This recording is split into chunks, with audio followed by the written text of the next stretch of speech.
Sorry, not sure what happened there. Welcome to Let's Talk Tottenham. Wonderful weekend, 2-0 against Chelsea, sticking them in even more in the doldrums than they were already. We've, I'll say cemented top four place, but we're cemented into the top four race.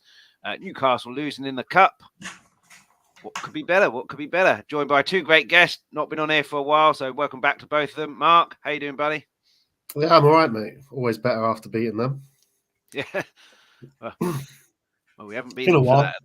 Yeah. Certainly at home. I didn't realise that before yesterday we hadn't scored against them at the new home. And Tommy, how you doing, buddy? I'm good, man. And that's exactly why. I didn't know it was that long. I didn't know we haven't even scored against them at home for 5 years. So, yeah, it's nice to pick up the 3 points, finally. Yeah. I thought it was a real banana skin. I thought it would be, let's give Dr. Tottenham turn up and give them their little boost to get their season back on track, but not a bit of it. We lost them 4 times last year, didn't we? 4 times. Not just lost either, battered at least a couple of them anyway. Please, if you're watching, thanks so much for watching. Get your comments in. Please hit the like and the subscribe as well. You know Tommy from the Hotspur Hoods. Make sure you jump over to his channel as well and hit the like and subscribe there. He'll let you know at the end what you can expect on the channel. But firstly, Mark, important win for the top four race. I think it's fairly safe to say that Manchester City or Arsenal, unfortunately, are going to be winning the league. Maybe if they have a bit of an off period, Man United can get in, but I don't think we're anywhere near that level. But top four, bang in that race. You'd rather 4 points ahead of Newcastle. They've got 2 games in hand, but you'd rather have the points. So yesterday, I'm not saying it's a statement win because Chelsea are fairly poor at the moment, but it's a game that, like we've just alluded to, that we haven't won or scored in for 5 games. So it was a big win for us yesterday. Yeah, and you can call it a statement win in the regards to no matter how crap they are, they always turn up against us. You know, even when they're, back from when the Premier League was formed, they would always turn us over. Before the Premier League was formed, what was it when we beat them the other year at Stamford Bridge under Pochettino? Before that, we hadn't won since Gary Lineker played for us. So that's how long ago it was. So, whenever we play them, I mean, I'm one of these saddos. Every time we beat, like West Ham, I've spent my whole week watching West Ham YouTube just to suck up their tears. So I've been watching Chelsea all day. And they regard it, we all know, they regard it as their biggest game of the season, So we're their biggest rivals. So to turn them over is a big statement, whatever way you look at it. Whether that is good enough to get us in the top 4, we'll have to wait and see, won't we? But we're up there and we're battling it out. So, I'm over the moon, mate. 2 London derby wins back to back, 2 clean sheets. Happy days. Yeah. And Tommy, 2 very comfortable wins. I said to my dad after the West Ham, I don't think we'll have a more comfortable game this season. I'm not really sure now which one was more comfortable, Chelsea or West Ham. A lot of good, intricate play by them, but no one had put the ball in the back of the net, and really, they didn't really look like scoring. So it was fairly easy for us in the end. Were you surprised by that? Did you think they'd put up more of a fight? And West Ham as well. There were no 50-50s from them crunching in, which you'd expect in a London derby. Were you surprised with the 2 games, how comfortable we looked in it, or how comfortable we were allowed to be? It's always, I suppose, it's always tricky when you've got a team that are not doing well, because you could be the law of averages dictate that you could be the team that they start, they beat and then start recapturing their form. So, and the fact that both are, London derbies is always tricky. West Ham, you should be beating comfortably this season. 18th in the league, they're in a massive relegation battle. They're going to do well to stay up. Having seen them, last week, and they're going to do well. I'll say that they've beaten Nottingham Forest 4-0. Things can always turn for a team, and a lot of the time we're the team that they beat for the form to turn. But it wasn't the case. And the same with Chelsea. I think they were 10th when we beat them. They might be 11th now, and it was clear to see they didn't have a number 9. For some reason, they've gone with Havertz at the start of the season and Aubameyang. No, they've spent all that money. They've spent 300 or 400 million pounds in the summer, 200 million pounds in the winter, and haven't signed the number 9. It's incredible. Not just that, Tommy. They've got a number 9 in Inter Milan. Yeah, I suppose. Yeah. They've had him 3 times, and he still hasn't been able to score 5 goals. But they still got that boy. He's struggling for Inter now, even in Serie A. But yeah, we can see, it's clear for all to see why they're not doing it. But that's not our problem. You can only beat what's in front of you. And we done exactly that. A little bit surprised by their starting lineup. But yeah, as you say, it was comfortable, really, really comfortable. I think the thing is, we're used to winning when we're the worst team under Conte. We're literally used to that.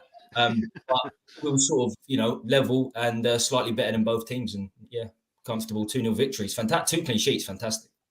Yeah, absolutely. And Mark Swift in the chat. Big up to you, Mark, as well. And yeah, hit that like and sub and on Tommy's channel as well. Mark, obviously, all to see their issues, number 9, but we'll talk about them a bit later on, and certainly about Skipp. But the first goal was just defensive error after defensive. 20 seconds into the second half, you've presumably had a team talk, keep it tight, 20 seconds, bang, goal. But Fernandes took it off of the goalkeeper. It wasn't a particularly good save anyway.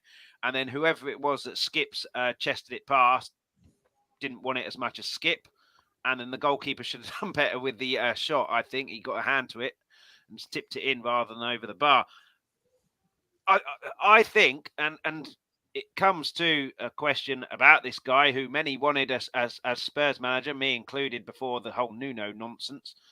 Will he survive? Because that first goal in particular, and certainly the timing of it, says to me they're not playing for him. And I think Potter's a manager who wants to coach players. They're buying ready-made players like they do, who don't want to be coached. They're probably being told to do things differently than they're used to. And I just don't think they're playing for him. And I don't think he's got long to survive unless something drastic turns round. But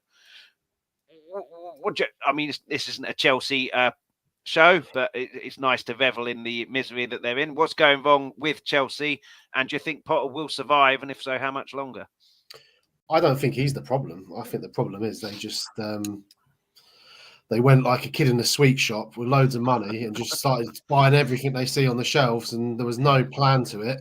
No. I think he's a good manager, mate. I agree with you. I wanted him before we got that other clown from Portugal. So, would he survive? No, he won't survive unless they change their approach under what they were under Abramovich. So we don't know what Bodie's going to do we? To be honest, I mean, I can't see it working. Like when you look at the other scumbags down the road, they've stuck by Arteta after years, finishing 8th twice, was it? But they've stuck by their man. They've let him clear out the players, bringing the players that he wanted to bring in. I don't think Potter's got any control over that. I don't believe that he wanted to go and get Enzo Fernandez for 100 million, whatever it was, and the Ukrainian. I don't believe that they're his picks. So that says to me, actually, he won't survive the season. I'd be very surprised if he survives the season. I don't know who they'll bring in. I wouldn't be surprised to see Mourinho back. Yeah. Conte at the end of the season. It never felt a good fit. It never felt a good fit to me. Lukaku and Mourinho back for a third time. Might as well get David Luiz as well. David Luiz has been there a few times as well. Might as well get him for a third time. Well, they could do worse after that display yesterday with John Terry in the defence. Absolutely shocking, their defence. That's what I noticed, Chris. Like I don't know how you say it's not a Chelsea. The days where you had a John Terry, a Lampard, a Drogba, a Carvalho, like people that would fight for the shirt. There was no fight. They're not with the manager. There's no one there, mate. They don't. They got Mason Mount from the academy on the bench, who doesn't look the same player as he's looked the last couple of years. There's a lot of wrong at that club, and it's fucking fantastic, mate. A couple of comments. Ben Kaufman, how you doing, Ben? Good evening, everyone. Cheers for the beers on Sunday, Chris. No problem. I owed you a couple anyway, and it's always better to buy beers when we've won. And Wayne Bonner, good evening. Hope everyone's well. Good result yesterday. Hell of a goal by Skipp. We'll be talking about that. My brother, I'm assuming Chelsea fan, is still in hiding. But yeah, what do you think of Potter? I don't know if you wanted him before Nuno. I know I did. Mark said he did. He's obviously done a tremendous job at Brighton, which the De Zerbi is now taking on to even better heights. He's not a bad manager. Do you think Chelsea was one step too high for him? He needed a smaller step first before going to the highs of Chelsea? I didn't want him, to be honest with you. I didn't want Potter. It was too early for him. I suppose the problem in the Premier League now is you're either battling for Europe or you're battling relegation.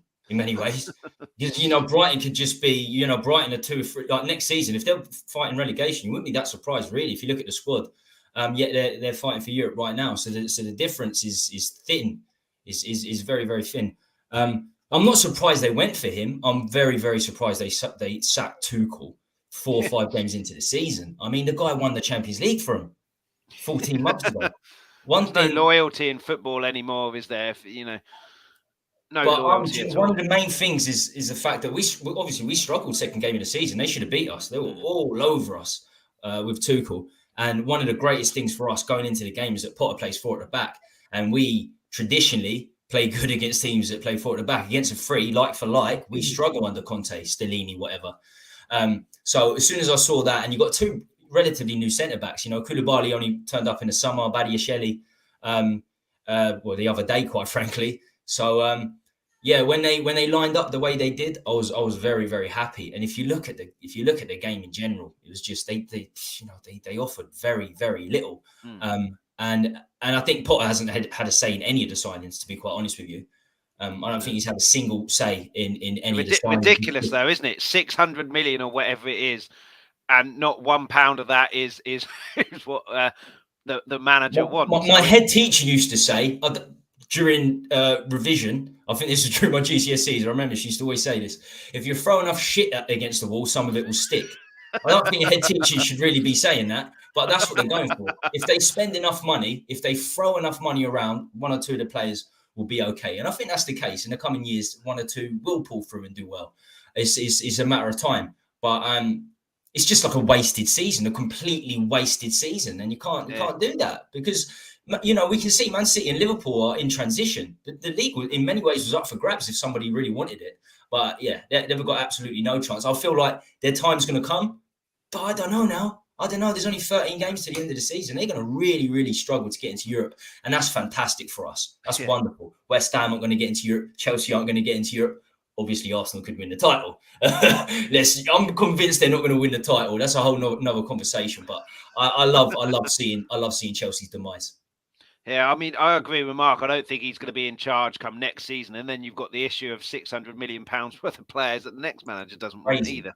Wayne saying he's out of his depth at Chelsea with the money they've spent recently. I can't see any real balance there. He's on borrowed time and should find another club. I'm not sure where he'd go. But anyway, that's Chelsea. No one cares about Chelsea. We care about this guy at the moment, Oli Skipp. Absolutely delighted for him. And Mark, one man's injury, Bentancur, is another man's opportunity, and he's taking his opportunity again. He's coming back to the Skipp that we saw in his first season in the Premier League before the massive injury. And brilliant timing as well with Bentancur injured. I was worried season is over. That important, Bentancur. But Skipp, absolutely super. Should have been man of the match for me. I don't know who was man of the match on TV, but it should have been Skipp, I think. Sorry, Chris. I have to interject. It's person of the match. Player, mate. It's player. Is it player? Oh, okay, fair enough. Yeah. Cheers, Sam. For me, should have been person of the match. The amount of times the loose balls were there, he did about 7 slide tackles, not one of them off time, not one of them dangerous or anything. Took his goal superbly well and driving us forward. And I wouldn't say we've got a real player there, Mark, because we knew we had a real player there, Mark.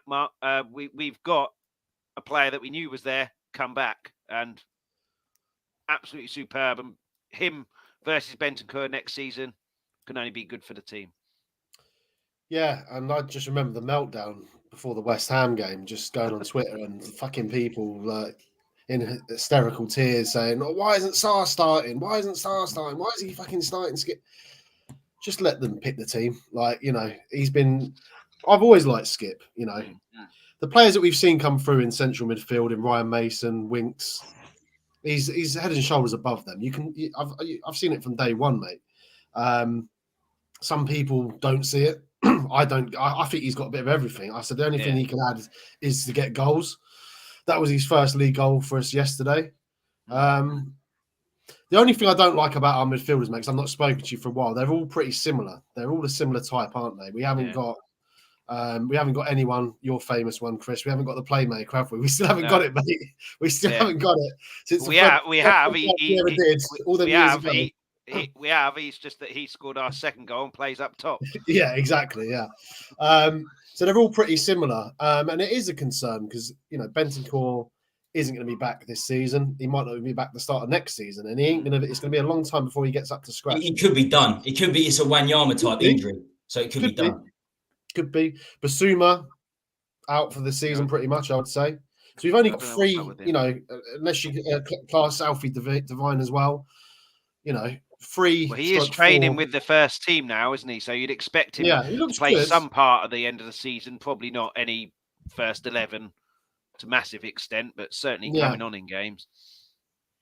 So it's going to be difficult, mate. It's going to be difficult. So he's going to get a run of games, which is what he needs, and which is what Sarr needs as well. So, you know, no matter what happens, they're going to get game time. So we're going to know whether they're up to the standard they need to be. Regardless, they look good against Milan as a partnership. So, you know, we have no choice. We don't have. We literally have no choice. So we're going to get to see them play, which is good in one way. Yeah, I mean, Wayne definitely sees Skipp as being a long-term player, keeps improving and has taken his chance. He's only going to get better. I mean, Tommy, it's even better because it's another one of our own. You could see what it meant to him when he celebrated and everything like that. Not really sure of his choice of footwear on Match of the Day 2 when he was talking in his little sandals and socks. But anyway, took his goal superbly well. For someone who's never scored for Spurs, didn't even look like a second thought in his mind about having a shot from outside of the area. So it shows the confidence of the guy, even if he's not playing that well. And I thought he was superb. The closing down, everything about his game I thought was great yesterday. Yeah, it was against Chelsea, who weren't really there, but you can only beat who's in front of you. How could you see Skipp being for us? I got so much flack. I get so much flack on streams, on Twitter. The one guy I always stick up for is Skipp.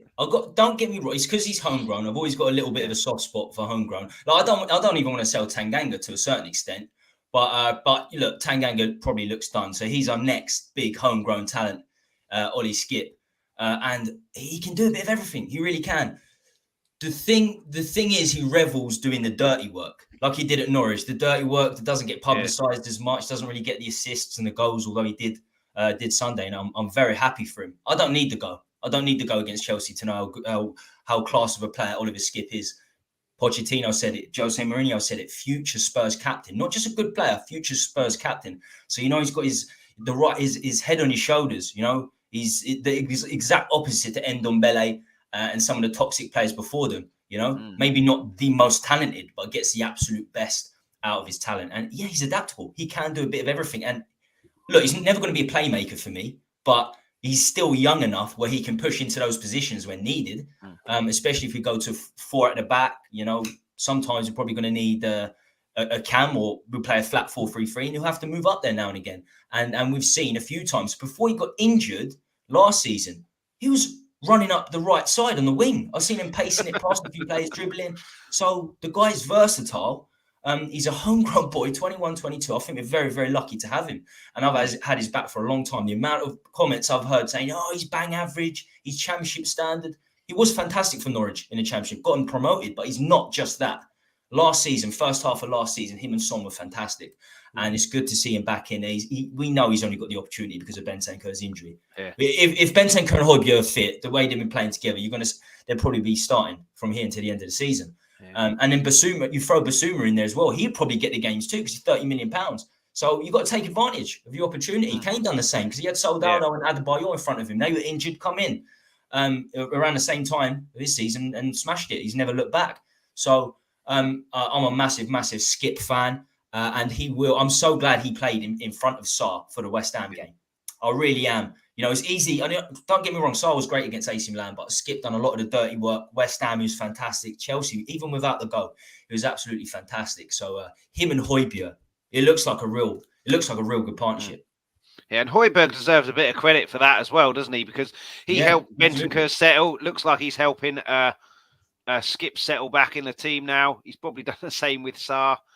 He was very unlucky, Højbjerg, with a shot against the post. And he can do the dirty work as well. We know Højbjerg can do the dirty work, which gives Skipp the opportunity to move forward too. So, it's a good balance. It gives him a chance to interchange as well. So, one move, Højbjerg goes forward, Skipp back, and then vice versa, the next move. But another guy who played Mark, I was surprised he started, but I'm starting to love Richarlison. This whole thing started just by not really a bad challenge, but not anything that you've seen that's worse than anything else. And then he's caused a controversy just from getting up and having a moan and sending off, not sending off or whatever. But other than that, his performance, he's never, ever going to stop running, Richarlison. I think ball to feet, passing, he's not the greatest. Son's better at that. He needs a goal. I wish he can get a goal quickly just to settle him down a little bit. But I think without the goal, he did pretty well, I think. And I was delighted that Kulu came off for Son and not Richarlison, because you've still got to have an element that I can still stay in this team and not just the easy move taking him off for Son. But how do you think he played overall?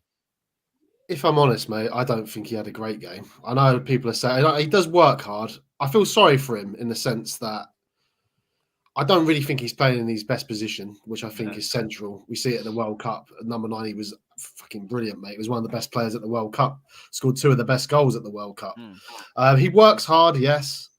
I feel that he needs to play central, and you're not going to put him in front of Kane, are you? Let's be honest about it. But I agree with you that I was glad to see Kulusevski come off and keep Richarlison on, because he does work hard, mate. And I can't lie. I've never been a massive Richarlison fan. I didn't. No, I hated him at Everton. Yeah, I didn't particularly like him. I didn't particularly like him at Everton.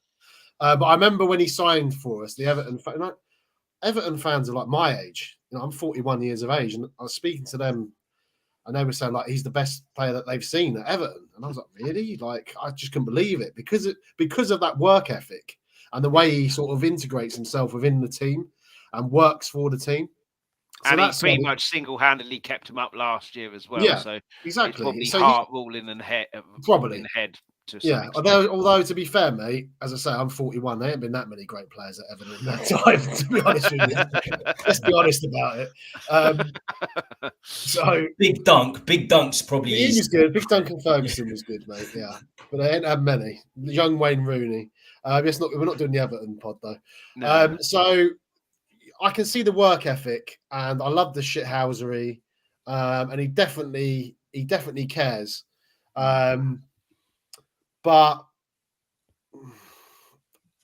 I didn't think he had a great game, Chris, to be honest. I know I've heard other people say that he did. It could be because I'm sitting next to my mate the whole game who moans about Richarlison all fucking day. That blinds my, he shouldn't be there. He shouldn't be there. I've never rated Richarlison, so I've got that in my fucking ear the whole game. So it could be that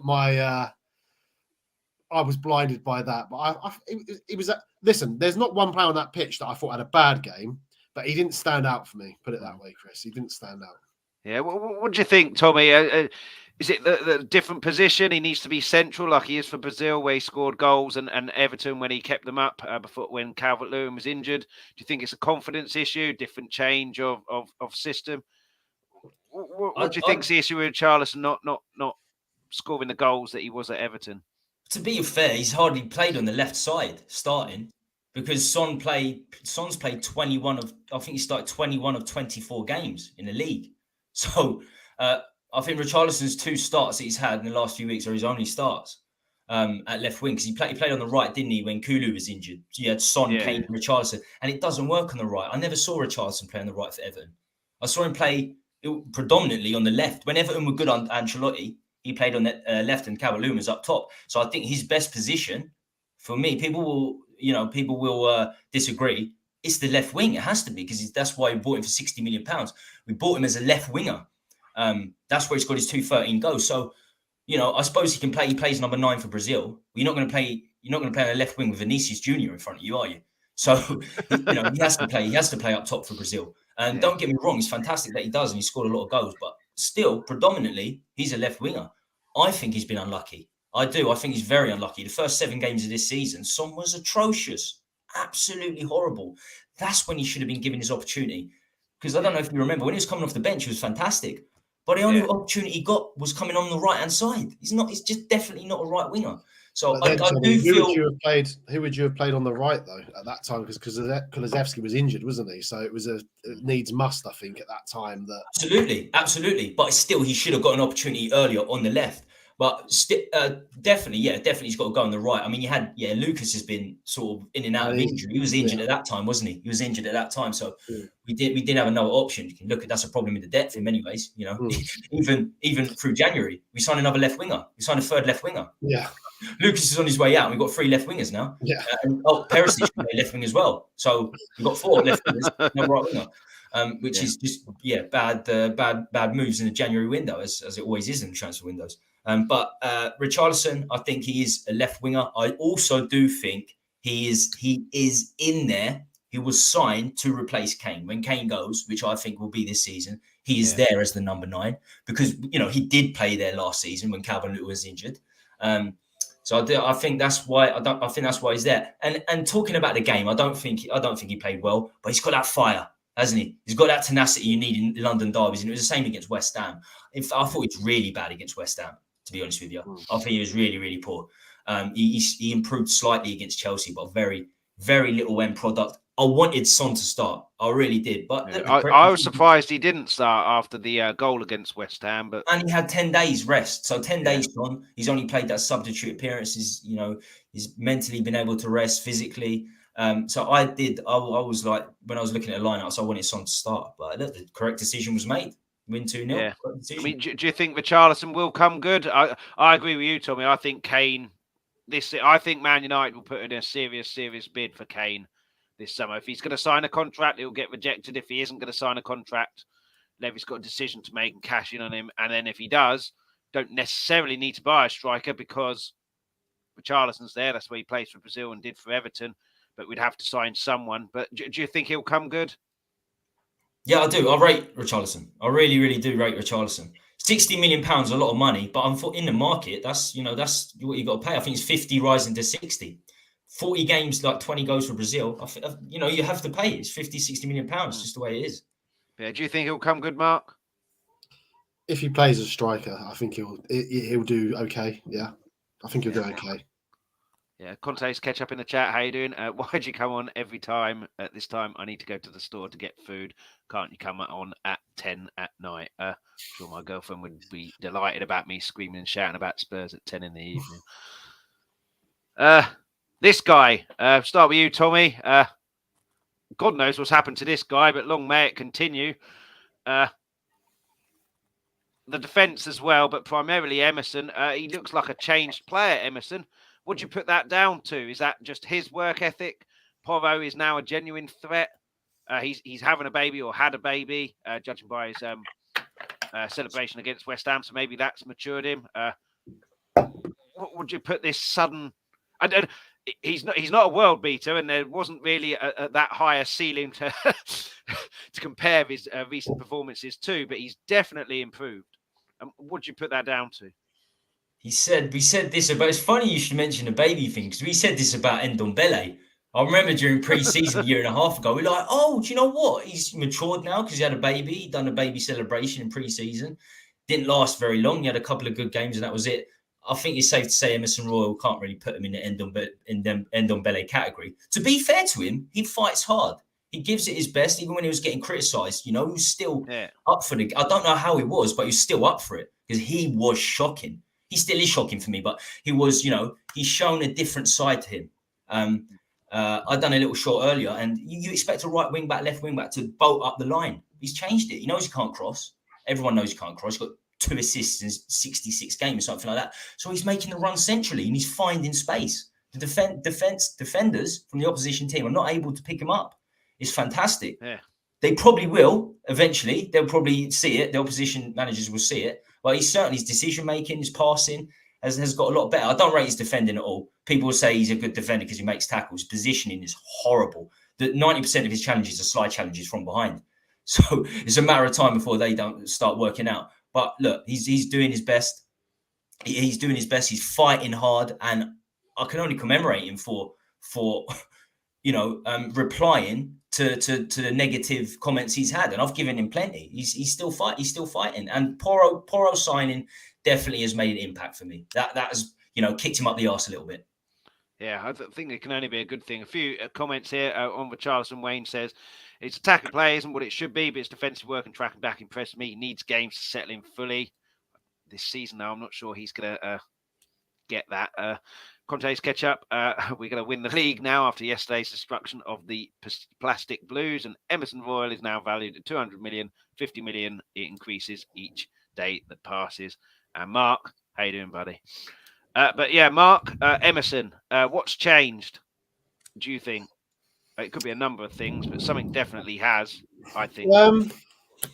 I'll be honest, controversial. I don't actually think he's that bad anyway, to be honest with you. I think it's over-exaggerated how bad he actually is. I thought the back end of last season, he done okay. When Doherty was... Remember when Doherty got injured against Villa and everyone was fucking losing their shit going, oh, great, now we've got to play Emerson there. And he actually did all right. He did okay. The start of the season, go back, watch things. Like, he did okay as well. I'm not saying he was brilliant, but he was all right. We know he can't cross. We know he's not a wing back. I sort of disagree. I don't think his defending's that bad. I do know what you're saying, Tommy. He does slide in a lot, but so does Romero. You know, they both do. They both. I'd rather him. Put it this way: I would rather Emerson Royal than Serge Aurier. Okay, so I don't think he's that bad. Is he the answer? No. I've always said he's not the answer for us. But I give the guy credit. Like, I like reading that he spent all this money trying to improve himself. Yeah. You can't fault his work ethic, and no. You always ask, don't you, for a player to show his all, try, and you can't fault that at all.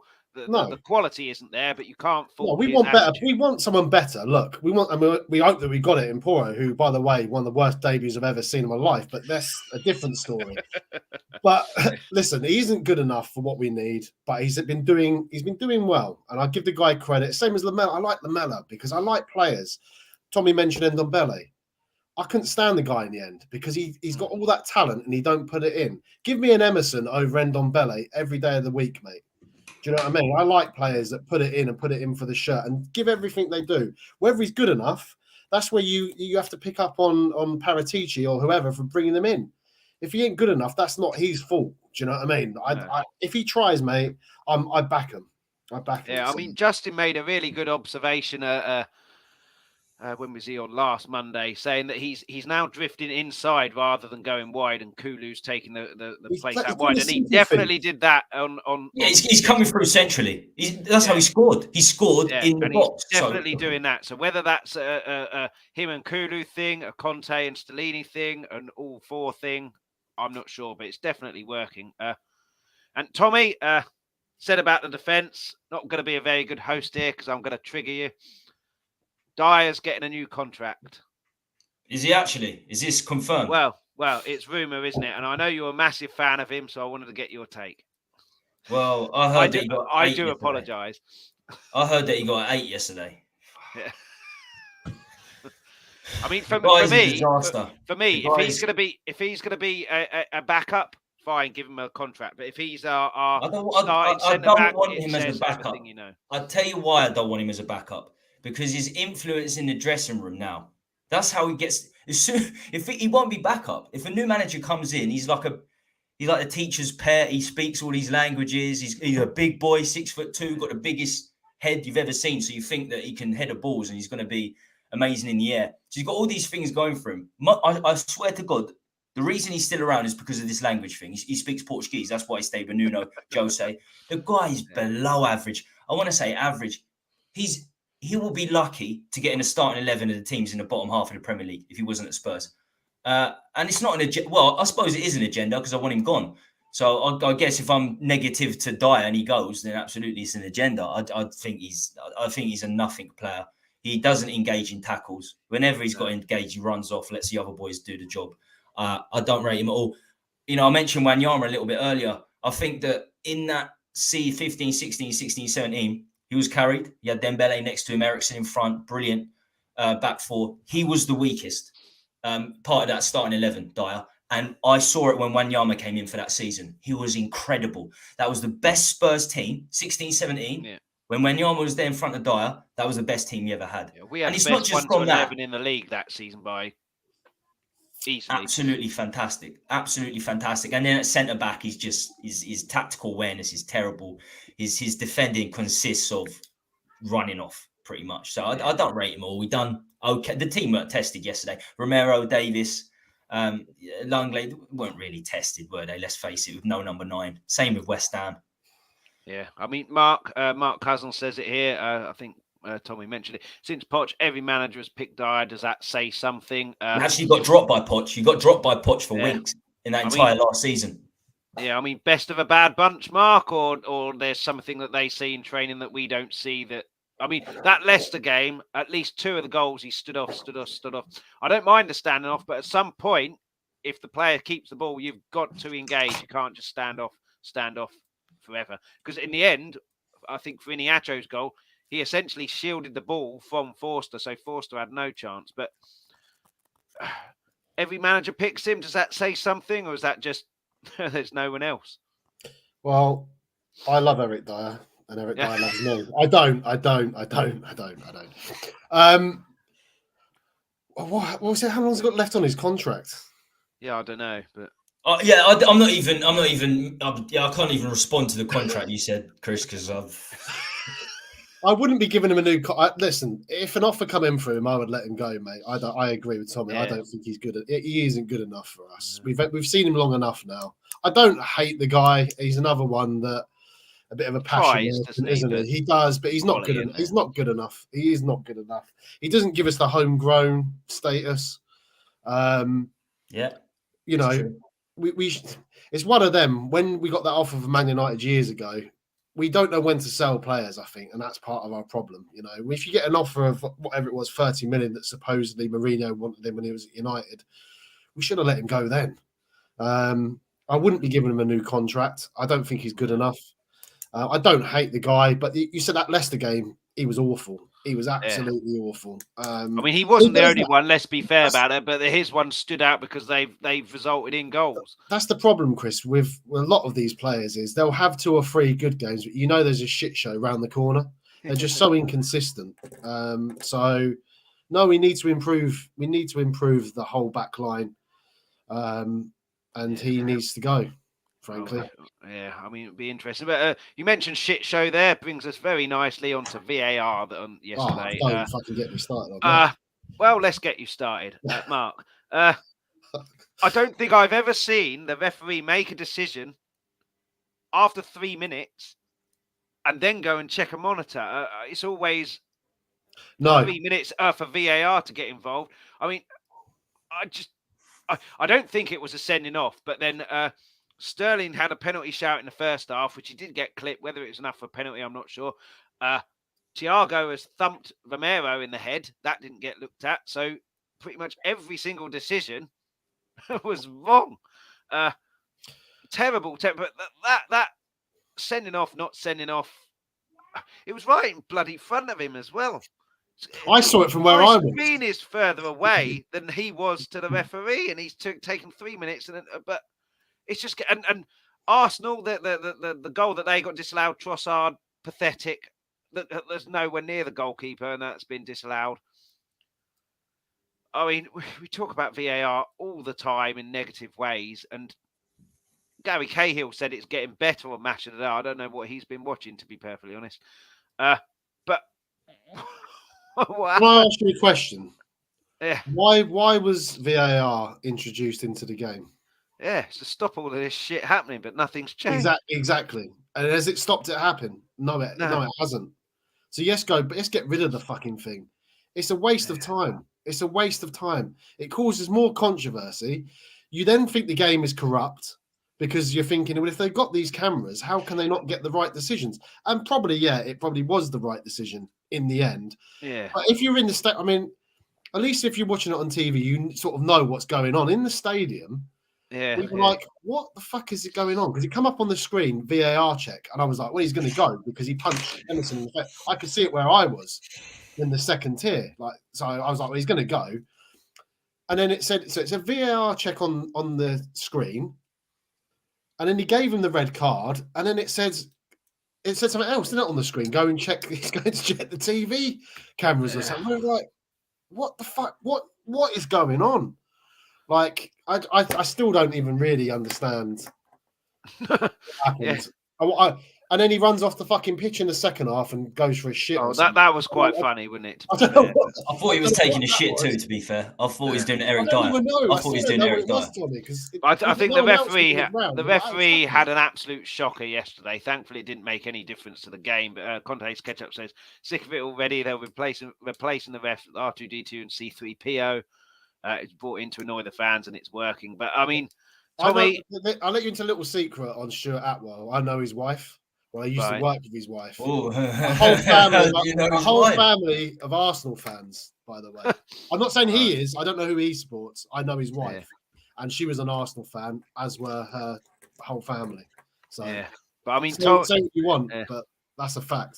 Yeah, Tommy. Just when you think VAR can't get any worse, I mean, I don't know if you were at the game. I know me and Mark were, but like 5 minutes of not knowing what was going on there. I thought I'd seen it all with Raheem Sterling and the penalty for Man City, Bergwijn's first game. That was about 3 minutes, and that was long enough. But where does it end, this VAR? Because we're not going to go back, are we? Once technology gets introduced, you're not going to go back. I think the only technology should be used is the goal line technology. Yeah, it works.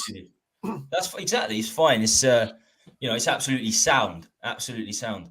As I said, you can't go back. I said from the start, it should be like a challenge system. It works perfectly in cricket. It works perfectly in tennis. Okay, it's not a stop-start sport like those, so it'll be slightly different. Plus, managers will use that to time waste at the end and things like that. But yeah, absolutely, but that's better than getting these decisions, and it takes the beauty out of the game. It really does. You can't celebrate, Tommy, can you? That's the thing. No, I don't know what to celebrate half the time now. And it's not just the offsides either. It's not like, it's definitely onside, we're not going to celebrate. Anything could have happened like 5 minutes ago, and the goal would get cancelled. Like someone handballs it, this, that, or the other. You don't know, especially at the ground. I feel sorry for the season ticket holders. Like having to deal with that every time a goal goes in.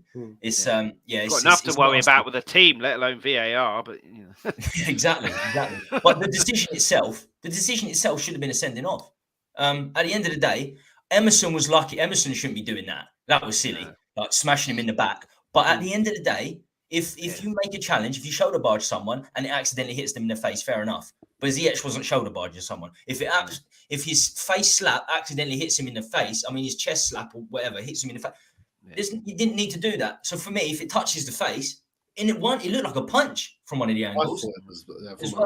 I think he's pushed him away. But if you raise your hand like that, you're asking for trouble. It's stupid. But of course, this is the other thing. It's inconsistent because Martial the other season, remember we beat them 6-1. He was sent off for something similar on the Lamella. Yeah. That was a red card, and this is what I mean. It's not sorting anything out. It's not. Well, it's up for interpretation. It's up for interpretation. That's the issue. That's the issue. Yeah. The goal line technology, it's either over the line or it's not. There's no grey there. It's black or white. Offside.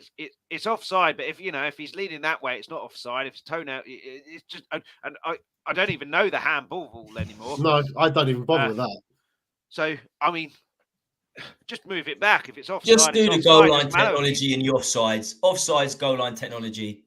Yeah, that's how it should stay. It's just absolutely But that Thiago Silva, he's looked at him and then he's put his elbow there. I've not seen it. Oh, well, they showed it on Match of the Day, but there was no VAR check or anything. I haven't seen that. Romero was down holding his head, but I don't think I saw that. I don't know what they're doing in that VAR room. I see Romero go down during the game, but I've not seen the replay of that. Can I ask you, boys, because we haven't touched on it, I just want just one thing on the Chelsea game. I know we're done with it. But what did you make of Romero on the ball yesterday? Was it just me? I was screaming whenever he got on the ball, Romero. The amount of times he lost it.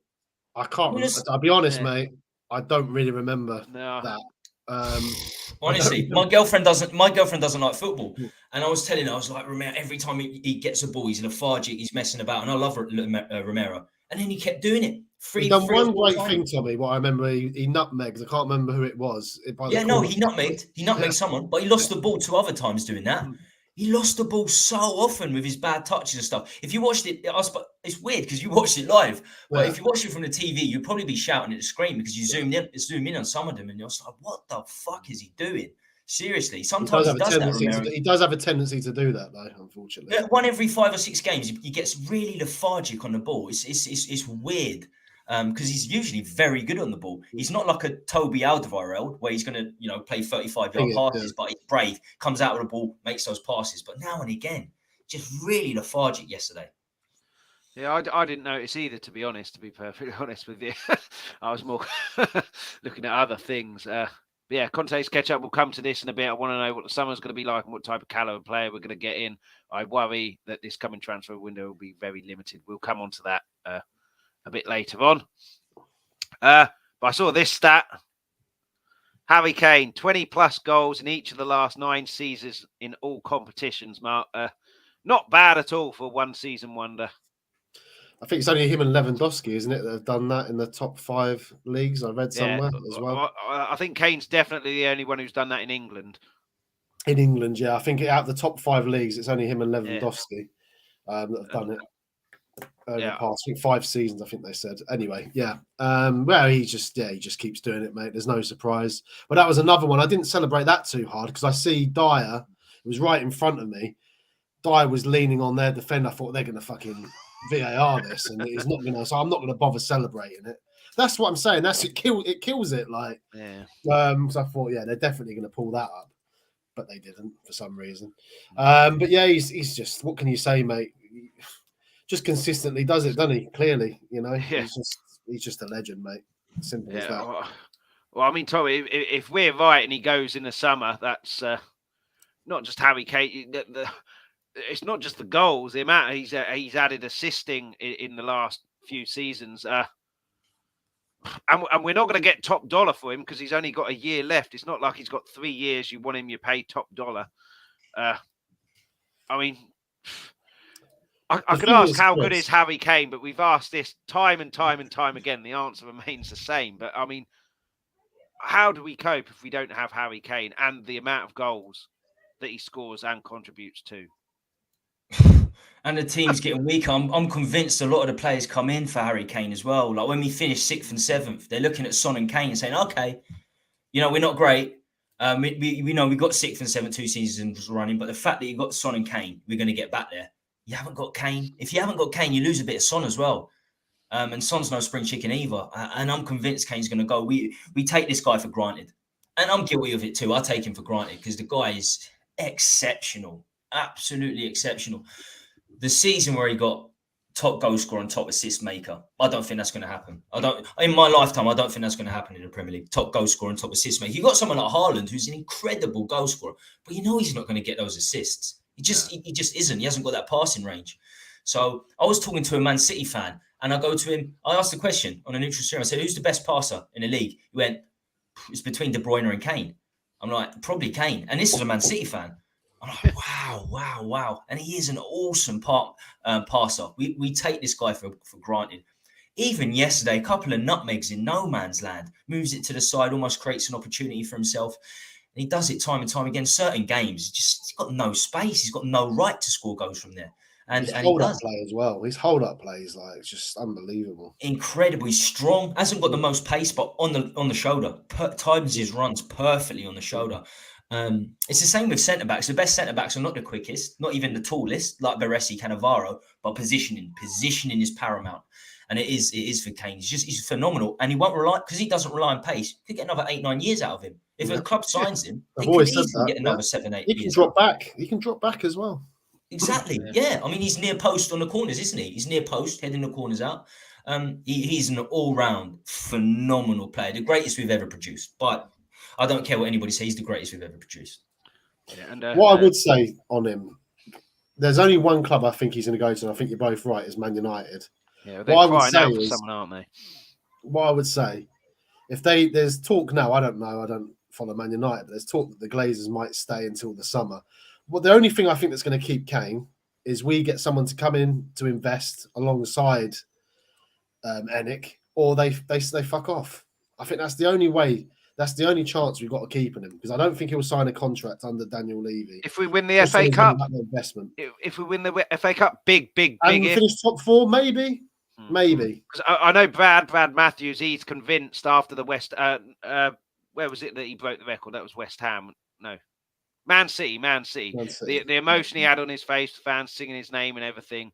His initial thought was he ain't leaving, he ain't going anywhere, he won't get that love and adulation anywhere else. And you look at what happened with Gareth Bale, yeah, he won a load of trophies. But it depends on. I think if Kane weren't a Spurs fan, he'd have been gone a long time ago. I think his heart has. Well, let's face it, he wanted to go to Man City, didn't he? Yeah, exactly. If he didn't have a 3-year contract, he would have gone 2 years ago. He would have gone. Yeah, he would have gone. It's as simple as that. Yeah, he would have. The contract held him back. His brother fucked him over big time. Yeah, they were stupid spending 100 million on Grealish when they didn't need Grealish. They should have spent 100 on Kane, put another 50 on top of it, and bid 150. They would have got Kane, and he would have gone. I still think we'll get 100 million pounds for him. I think we will for Man United. Yeah. I think that it'll be them or it'll be Bayern Munich. Everyone says Man United. He would leave. He wouldn't go, mate. He wouldn't. Because of the goal scoring record. Yeah. I think because of the goal scoring record. Yeah, 100%. I think regardless, I think he's gone whatever. I've thought about it a lot. I thought about it a lot during the World Cup. He had time to think during the World Cup, and I was like, yeah. Even if he wins the FA Cup, even the Champions League, his job's done at Tottenham. He's actually won the trophy at Tottenham. Fantastic. I'll move on to the next club and I'll win a league title. And if he doesn't win a trophy at Tottenham, it gives him even more reason to move because he hasn't won any silverware. Anyway, you form it, for me, Kane is gone this summer. I'm convinced there was a gentleman's agreement. Like with Modric and Bale, the season before they went. That's why Kane he was really happy coming to this season. And I think there's a gentleman's agreement. He's off. He had that before, Tommy. He had the gentleman's agreement before. Was that with Kane? Was that with Kane then? Yeah, it was Kane, and apparently he had a gentleman's agreement that he could go if we didn't get in the Champions League, and Levy didn't let him go. But 12 months on his contract now. That's why he'll go. That's why he'll go. That's what I'm saying. Do you think Levy's going to... Not because of a gentleman's agreement, Tommy. It's because of the... I think that gentleman's agreement was him and his agent's fault. I don't think there was any... Oh, yeah. I don't think there was any figure announced. Levy said you can go. He never said a figure, you know. No. The figure was about 150 million. Man City tried to lowball Daniel Levy. Like, no, you're not going. Oh, that's the thing go for 70 million. That's the thing with Levy. He said the club's worth £3.5 billion. He hasn't said how much he'd accept. He said it's worth £3.5 million. You know, seven. I think seven he wouldn't take it. I agree with you, Tommy. He should have been sacking his brother as his agent as soon as that happened. Like 6-year contract and without a get out clause when you want to be playing. Well, that shows. I tell you what that shows you, boys. He's a very loyal person. Maybe he might stay. Yeah, probably to his detriment. Yeah. The best chance we've got is if he gives us another year. If he gives us the last year. But I do see Daniel leaving. I think he'll retire with us, though. I think if he does leave, he'll come back like Teddy Sheringham did, but he'll finish with us. And Gareth Bale. Well, I hope that he wouldn't, mate, because that's, we've got to move on past that. If he does go, maybe, we don't want to be bringing back a 33-year-old Harry Kane, to be honest with you. We want to be to a different level, But you said it yourself, he'll drop deep because he'll lose pace, and that's the only chance we're going to get a bloody playmaker. Wait until Harry Kane's 34. He's the Ericsson. Don't worry, Chris. We're going 4-2-3-1 next season. Emerson's going to play Cam. I'm telling you now, Emerson's going to play Cam. A couple of Conte's catch-up points here. Very few top strikers in the league this year, which proves how good Kane has been over 8 years. Just imagine if he didn't need to drop deep and had everything served up on a silver platter like Haaland. Everyone says Haaland's been unbelievable. If Harry Kane was there, he'd have the service and he'd be getting 25-6 goals halfway through the season. And if I was managing Kane, I'd drill him to be a fox in the box. Do you know what, though? I think he enjoys that part of the game, dropping back. I think he thrives on that. I think he likes to do that. Well, sometimes you're isolated up top, aren't you? If you're the only striker and the game's not going, dropping deep, you're forced to kind of get involved in the game. I think he probably likes that as well. But we'll start with you, Tommy, on this one. Which of the two? Reports Conte is coming back for the Sheffield United game, so Q 2-0 down at half-time in every game. But who would you go with, and what do you think happens next season? I'll say now, I remember when Conte got appointed, I was on your show, Tommy, saying in 18 months, Poch will be back. I don't think Conte will be there next season. I think Poch will come back. It works for Levy in the sense that Conte will go for no compensation and Poch is a free agent, comes in free agent. I'd love Poch to come back. Not now, though. If we got a new owner who was promised to do what the manager wanted and back the manager, sign him up to a 20-year deal. He's going to be coming back if he does under Levy, who's fucked him over before, will fuck him over again. won't get rid of half the players that threw him under the bus in the first place, and then it's just going to end up in the same old way. At least I'll be entertained. That's the only thing. And if it does happen, it's just going to end up one way. So I will be going and saying I was right. Thank you very much, because that's all I'll have to cheer about. But Conte is presumably going to be back next match, Sheffield United. Do you think he'll be there for the rest of the season and then leave, or do you think he'll sign an addition, or would you see happening next year? Well, he's definitely not going to be there next year. 100%. There's more chance of Harry Kane staying than there is Conte. So, yeah, I mean, if we're talking about, I'm glad we didn't get into the whole debate about, Conte, Stellini. They're the same thing. They play the same way. Maybe there's slightly more motivation with Stellini because Conte is a fucking hard taskmaster. So the fact that he's away for a little bit might help the Although team. Skipp did say they want their manager back, and it's been tough. So yeah, they're obviously not hated by the squad. And let's face it, who have we beat with Stellini? Man City, who we always beat. West Ham 18th, Chelsea 10th. So look, it's fantastic, but there's still Conte wins as far as I'm concerned, because we saw him win those games last season as well, in exactly the same style. In terms of Poch, no, never return to the scene of a crime. And I've got the same outlook as Mark has with Kane. Move on. We've moved on from Poch. He's moved on. He's gone somewhere else. And the thing with Pochettino now, he's got loads of baggage. He's got too much baggage. He's had his spell at PSG that didn't go well. I know PSG sack everyone, but he was going to go in the first 2 or 3 months because he was linked with us again the whole of that summer. I don't know how he held on for as long as he did at PSG, and he didn't win the title in his first season, did he? No. I mean, yeah, he only had half a season. To be fair, but he didn't win the title at Lille, so he wasn't successful there. Sacked by this ownership. You can't. It's not going to. It's going to be Kevin Keegan version 2. If he comes back, it's 3 months, 2 or 3 months maximum. It's not going to work. It's just not going to. He's going to be looking over his shoulder, treading on eggshells. There's no way that partnership will work. That relationship will work once again. So maybe in the future. I don't even want him in the future. I think we've got to move on. He's got too much baggage. We need a fresh manager, fresh ideas. Who do you think will get that? Who do you think will get? For me, you have to get someone in like a Thomas Frank. Thomas Frank was what Pochettino was in 2014. No baggage, fresh ideas, plays 4 at the back. That's what we need. We don't need to go back. And for me, this is a different situation now because the teams around us are much, much more competitive than back in 2014. So it's going to be a much harder job.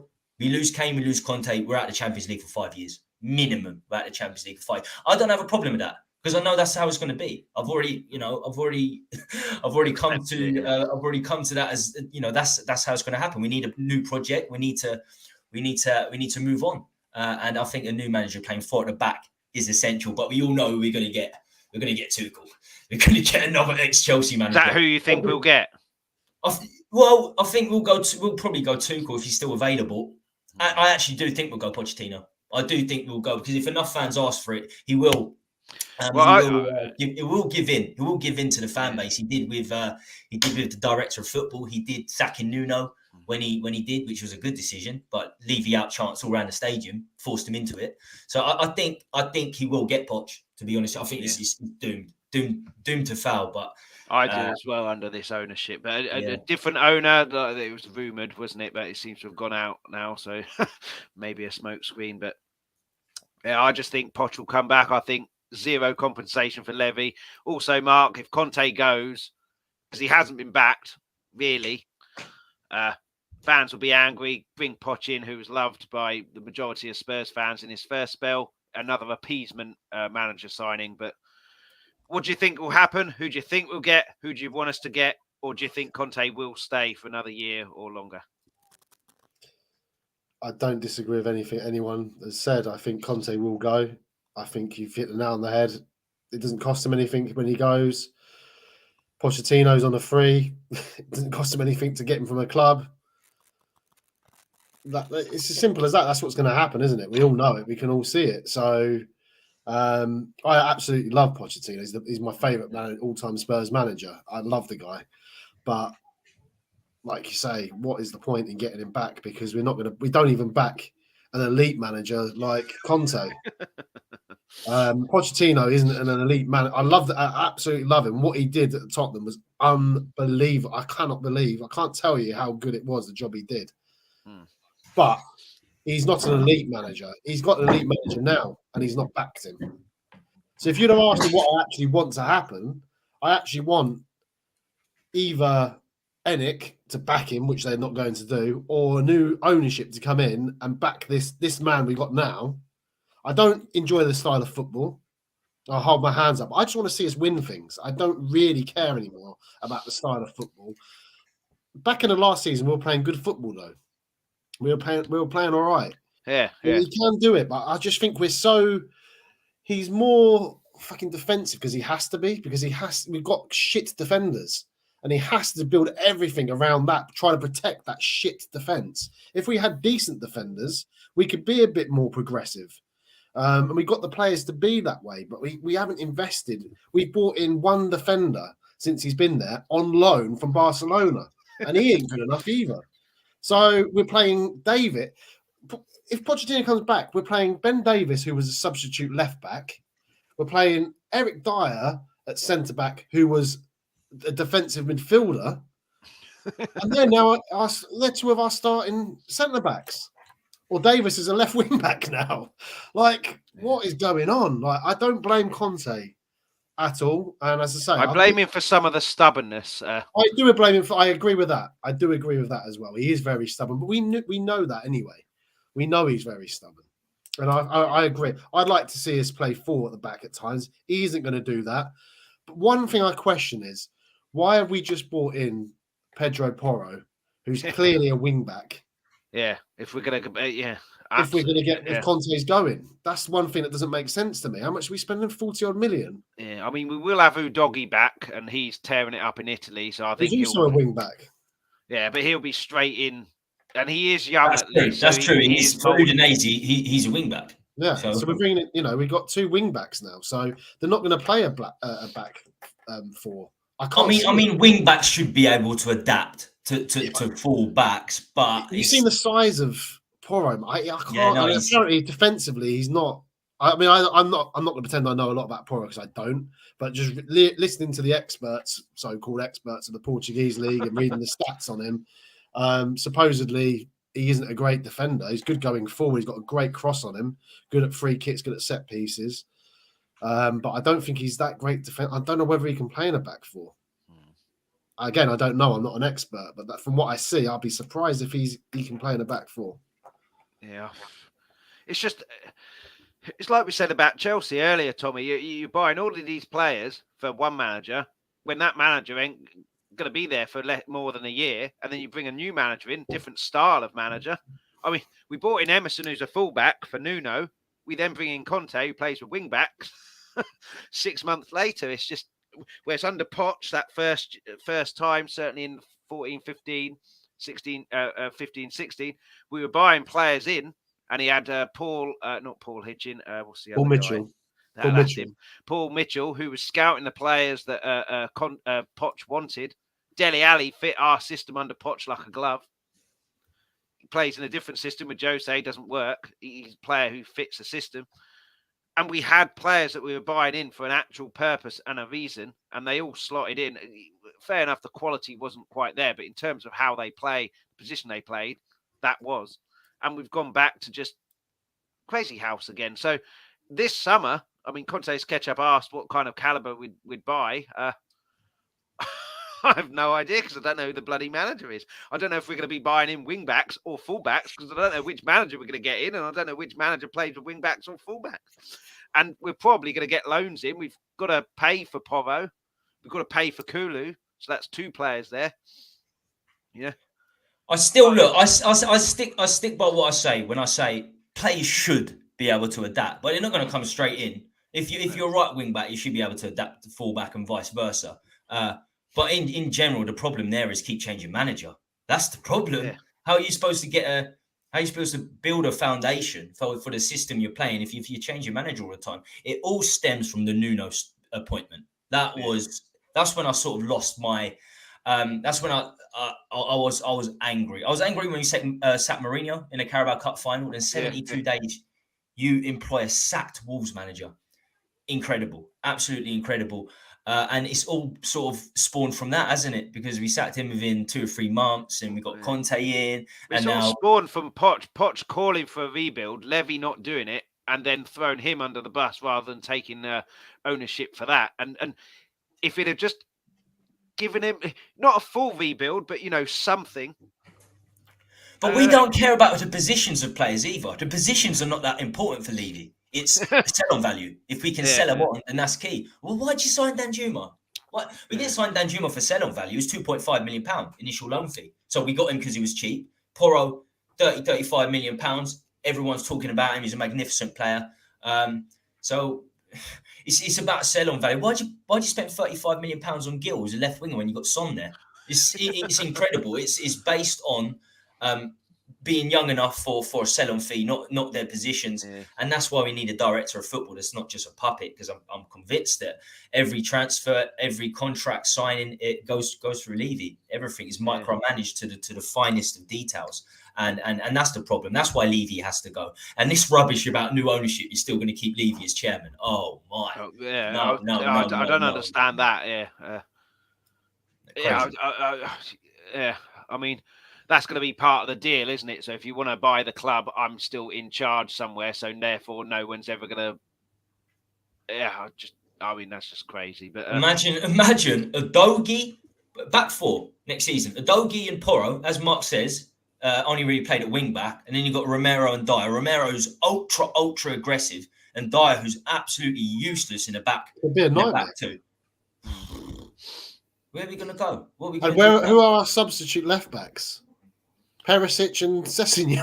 Perisic, exactly. Perisic will be on the left wing, where we'll have Richarlison and Son as well. Gill will be back on off loan, so he'll be back on the left wing as well. We'll have 5 left wingers. It's crazy. It's madness. Because I read Poch's book, which was based on the 16-17 season, and he was saying there, this was long before he then came out and said, I'm a coach, I should change my job title, I'm not manager anymore. But he was saying there, he went to Levy, said, I want this type of player. Okay, how much do you think it will cost? X amount of money. Okay, go ahead. He then goes to Paul Mitchell and then says, I want this player. Let me know if you can get him, or stuff like that. No, he went to Paul Mitchell, said, I want this type of player. Paul Mitchell came back with the recommendations. He then goes to Levy, but it was all Pochettino driving it all. Levy just signed the checks. And I don't know how, when, the manager gets you to regular Champions Leagues, get you into a final, title challenges, how that's changed. If it's not broke, don't fix it. I guess you could say it was broke because we never won anything, but we're definitely improving. I just don't know how that's changed.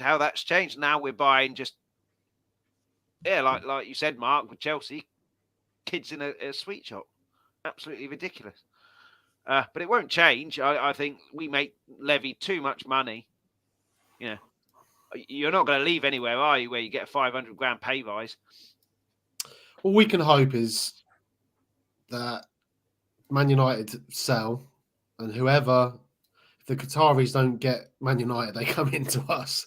That's my hope, man. Because I told you before, I don't give a fuck. Like, I don't care about the human rights. I do care about human rights. Let me rephrase that. I'll put that on the 1 minute promo for the stream. Cancel, brother. That's it. I care about human rights, but you know what? I just want to see Tottenham win things, and everyone else is doing it. I said before, I don't care about the Qataris coming in. I welcome it. Newcastle. If it was 10 years ago and nobody else was doing it, you can have an opinion and say, human rights. You just had a World Cup in Qatar, who stoned gay people. Yeah, it's disgraceful. I don't obviously agree with the politics. I really don't. Of course not. But look at the whole golfing world. It's going to happen in the entire Formula One. They're all doing it. Boxing. The boxing was in Saudi Arabia last night. The cricket. Even rugby's going to. Apparently they're changing the Gallagher Premiership now. So it's going to happen with absolutely everything. Well, I'd welcome them with open arms, mate, because we need to move. We need to get rid of. So we can't stand on our pedestal. We can't stand on our pedestal and say we're not going to do. No, I mean Lewis himself is smashed down rainforests in Argentina. Yeah. And people forget for individual airports, and people forget about that. Greedy. You don't become a billionaire by snapping a few fucking heads. Do you know what I mean? That's the nature of the business, you know. Yeah, Lewis has been awful. Lewis has been awful himself. So yeah, I mean, we forget about stuff like that. Yeah, do you know what? Yeah. At the same time, Tommy, I'm one of them that this Iranian American, that doesn't really excite me. It needs to be someone. I just want. I mean, I would have. How Chelsea are doing it, as all I was slagging it off earlier on. I just want someone to come in that's ambitious and to spend the money. I would take a Bowley if that's what he's doing. This Iranian, if it was true, he would need to come with other people around. I think, yeah, that's it. That's the issue with the Iranian guy was the £750 million of debt on Spurs. Yeah, so I wouldn't want that. That really worried me. No, yeah, I agree. But apparently he will just be the chairperson. He'll be the chairperson, a little bit like Levy. He'll have backers from Abu Dhabi. Yeah, you have to. Apparently there are backers from Abu Dhabi and stuff like that. I'm no finance expert in the slightest, but apparently there will be backup. Because if you look at their portfolio, they've got, I think it's MLS Capital or something like that. Yeah. They've got McLaren. They're in charge. They've got McLaren and Augsburg from the Bundesliga. That's pretty much the biggest things they've got going on in their portfolio. So they'll get big backers with them. And if they give that, if the Iranian American guy is the chair, that's fine. That's fine. Yeah, they need to come in with money around them for sure. They will. If they're going to bid £4 billion, if they're going to bid £4 million, they're almost there to sports wash. They're there to sports wash, pretty much. So, yeah, I mean, that's sports wash. That's what we want. Cover me in oil. Cover me in oil. Pull me up, baby. Yeah, I mean that's for the future, but the immediate future, a huge game against Sheffield United. I think this is our biggest game of the season so far because this, if you win that, gets you into the quarterfinals. You never know if you get a good draw there and a couple of the biggies get drawn against each other. Really helps you out. And the FA Cup is easily our best chance of winning something this season, Mark. How big a game do you think Sheffield United will be? And how do you think we'll approach it? Because I was delighted with the way we approached or how it looked like we approached Preston. No taking them for granted or anything, and then ended up winning fairly comfortably, which for me was a real big potential banana skin. So how big a game do you think Sheffield United is? And do you think we'll approach it in the same way and do a professional job? Or do you think it is a banana skin? I'm going to the game. So God, you sound absolutely delighted with that. Yeah, I am. I'm going to the game. I'm going to. I've got to drive, mate. For me, it's the biggest game of the season.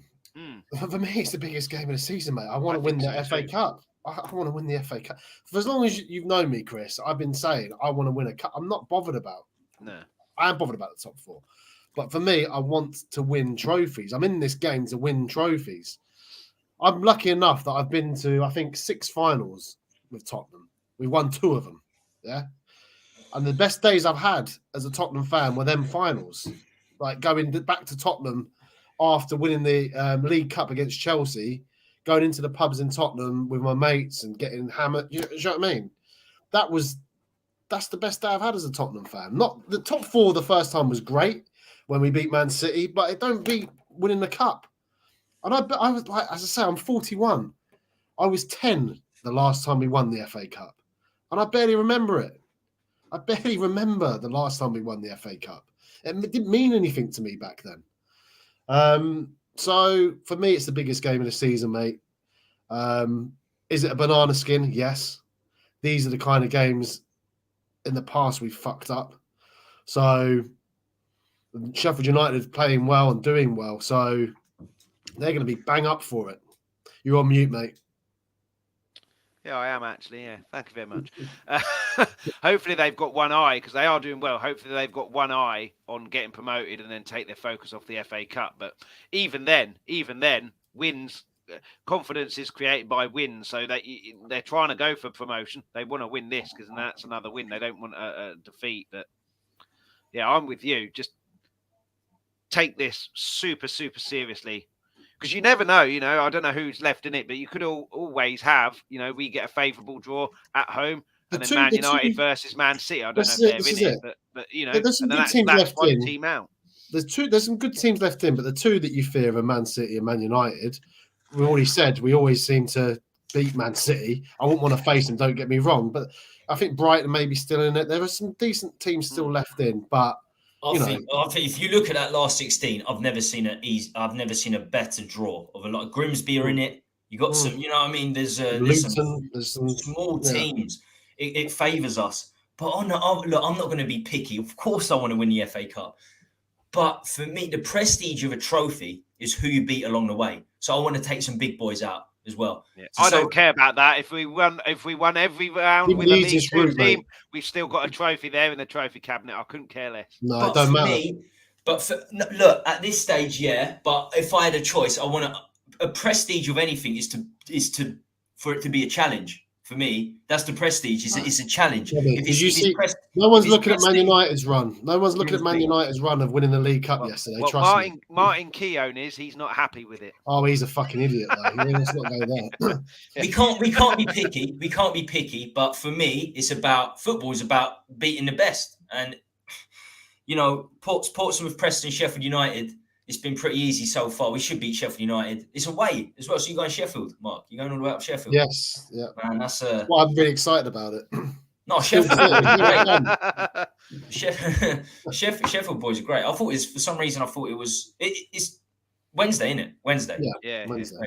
Yeah, it is Wednesday. So of course, and we will get one of the big boys. I'd love to beat Man City. If we get Man City in the quarters, take them out, and that's a proper cup for me. If you beat the big boys along the way, that's and I'm sure we will. We're going to get one of them. But so far it's been fantastic. We've got a good draw, and we're never going to have a better opportunity. Absolutely no chance. We are never going to have a better opportunity, and we need to get something in there because 23 years, one trophy. I think was it 15 years since Carabao Cup. I don't even sort of class Carabao Cup as a major trophy. So as Mark said, back in the day when you were 1 year old and I was, you were 10 years old, I was 1 because I'm 33. So I was like 1. It's too long ago. Nobody remembers that. So we need, and FA Cup is a major trophy. We're not out of the Champions League yet. We're not out of the Champions League. I mean, the Champions League at home, AC Milan aren't great. It's only 1-0. That's easily get that. No away goal. So if we win 2-1, it's extra time. Whereas last season, you're out on away goals. There's something about Champions League and away goals. Certainly, it's places like where was it? And a lot of the big teams, the Etihad. That's it. And a lot of the big clubs are playing each other, which is fantastic. That's what you want. Big club playing a big club because it takes one of the big clubs out. Small club, and you want a smaller club next. So I think we can beat AC Milan. That's a week on Wednesday, isn't it? Not this Wednesday, the week after, and then obviously Sheffield United and Wolves in between those. But yeah, the FA Cup, it would just be. I remember, back as a kid, the whole day, from 10 o'clock up until, I don't know, when did it finish? 5 o'clock.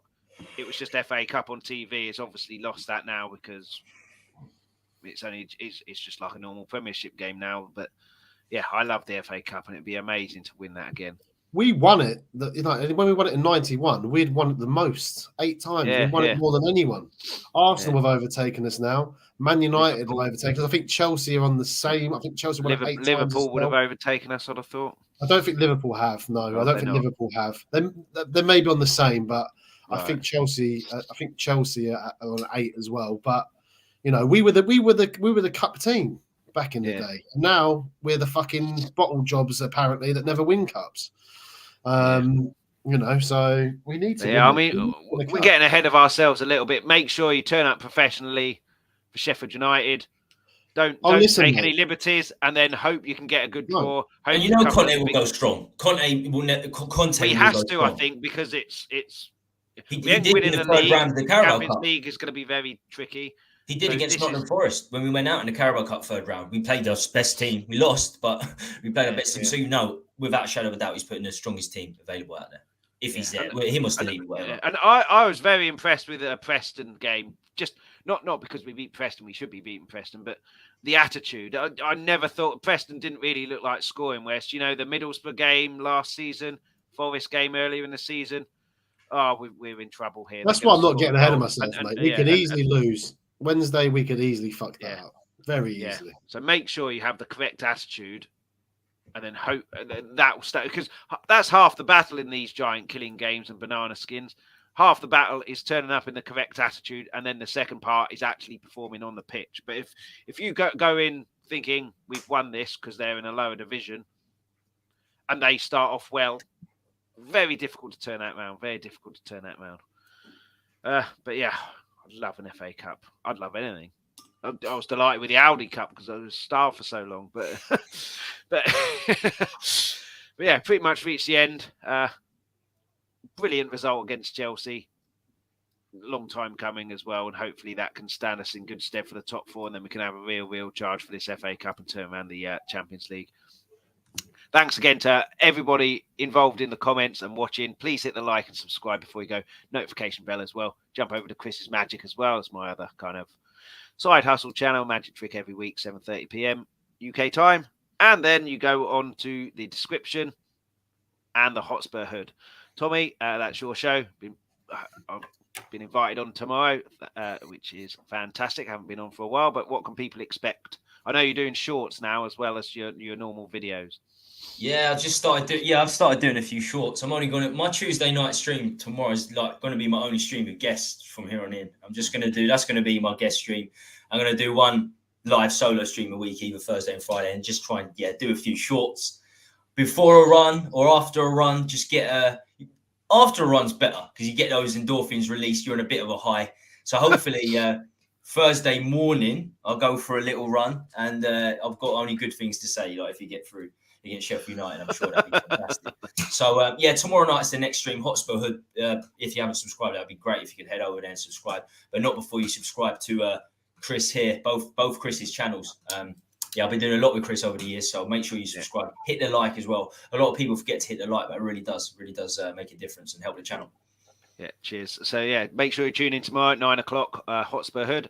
And Matt, I know you have Raw Emotion podcast, but Matt was on here a couple of weeks ago and said it's basically died a death. So I see Mac on the Twitter. He retweeted, which means he's pissed off he's not on. So that's not unusual for him being pissed off about something. Yeah. So to be honest, I know mate, you appear on channels all over the place. So to be fair, I don't too much anymore. But it's busy, isn't it? That's what it is. It's like he goes to all the games.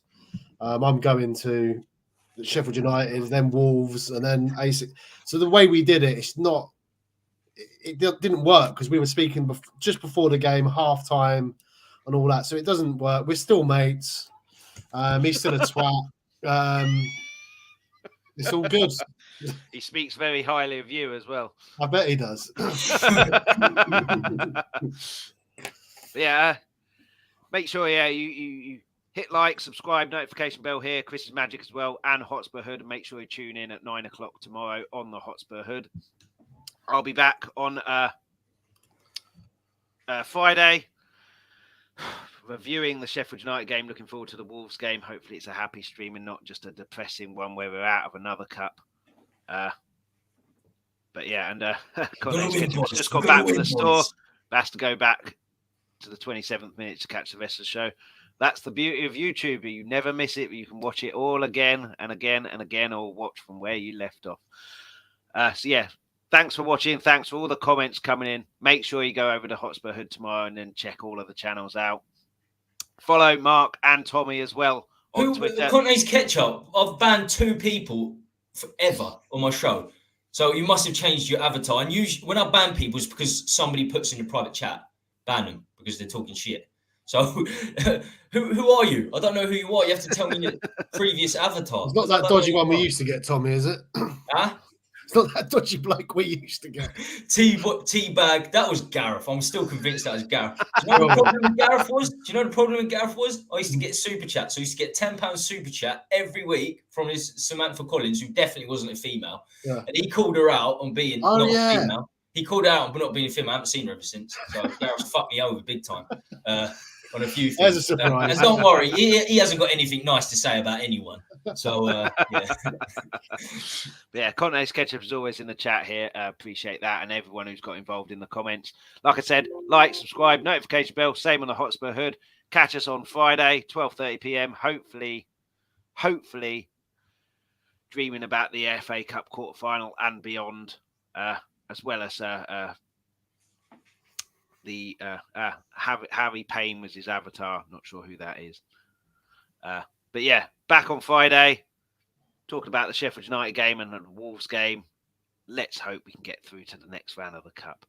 So we'll see you on Friday. Until then, as always, Come on, you Spurs. Come on, Tottenham. Thanks so much for watching. For everybody who joined in the live chat and added comments, before you go, please leave a like and hit the subscribe button if you haven't already. Also, please hit that notification bell. That'll give you a notification every time we're about to go live, and it's all completely free. For those who missed the live show, you can catch this whenever you want on Let's Talk Tottenham's YouTube channel. Please also hit the like, subscribe and notification bell, and everybody please leave feedback, comments, suggestions in the comments section on the YouTube videos. For those of you who listen to the audio podcast, thank you so much for listening. Anyone who wants that audio podcast, you can pick that up wherever you get your podcast from. We're back Mondays 7:30pm UK time and Fridays 12:30pm UK time. Alternatively, if you go to Twitter @LTalkTottenham, Instagram Let's Talk Tottenham Podcast, you can find all the information there. Anyone who wants something a little bit different, also do a magic show. So I do one trick a week, which drops Wednesday 7:30pm UK time. Chris's Magic on YouTube is where you'll find that. But in the meantime, come on, you Spurs.